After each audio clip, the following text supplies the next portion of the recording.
NASA, federal reserve ও মার্কিন senate যুক্তরাষ্ট্রের গুরুত্বপূর্ণ কয়েকটি সরকারি সংস্থাই এবার একই সাইবার হুমকির আওতায়।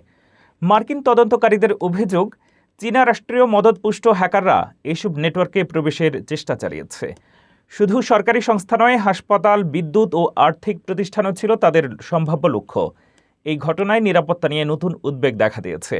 মার্কিন নিরাপত্তায় এই হামলার প্রভাব নিয়ে বিস্তারিত থাকছে রিপোর্টে।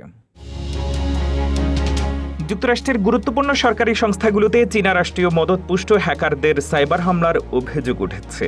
মার্কিন কর্মকর্তাদের দাবি, বিচার বিভাগ, নাসা, ফেডারেল রিজার্ভ, জ্বালানি বিভাগ, স্বাস্থ্য ও মানবসেবা বিভাগ, জাতীয় স্বাস্থ্য ইনস্টিটিউট এবং মার্কিন সিনেট সহ বেশ কয়েকটি সংস্থা এই হামলার লক্ষ্যবস্তু হয়েছে।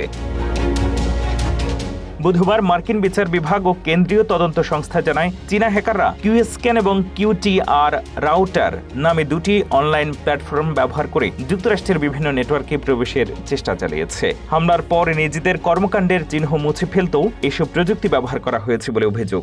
আদালতে জমা দেওয়া তদন্ত নথিতে বলা হয়েছে, অন্তত 2018 সাল থেকে এই হ্যাকাররা যুক্তরাষ্ট্রসহ বিশ্বের বিভিন্ন দেশে গুরুত্বপূর্ণ অবকাঠামোর সংবেদনশীল নেটওয়ার্কে হামলা চালিয়ে আসছে। হাসপাতাল, বিদ্যুৎ প্রতিষ্ঠান, টেলিযোগাযোগ কোম্পানি, আর্থিক প্রতিষ্ঠান আর প্রতিরক্ষা ঠিকাদারদের নেটওয়ার্কও তাদের লক্ষ্য ছিল বলে জানানো হয়েছে। মার্কিন কর্মকর্তারা বলছেন, চীনের একটি প্রতিষ্ঠান এসব হামলার সঙ্গে যুক্ত এবং তাদের গ্রাহকদের মধ্যে দেশটির গোয়েন্দা সংস্থা ও সামরিক বাহিনী রয়েছে। তবে হামলার ঠিক কতটা ক্ষতি হয়েছে তা এখনো স্পষ্ট নয়। হামলা ঠেকাতে মার্কিন বিচার বিভাগ ও কেন্দ্রীয় তদন্ত সংস্থা দুটি অনলাইন প্ল্যাটফর্মের সঙ্গে যুক্ত ইন্টারনেট ঠিকানা জব্দ করেছে।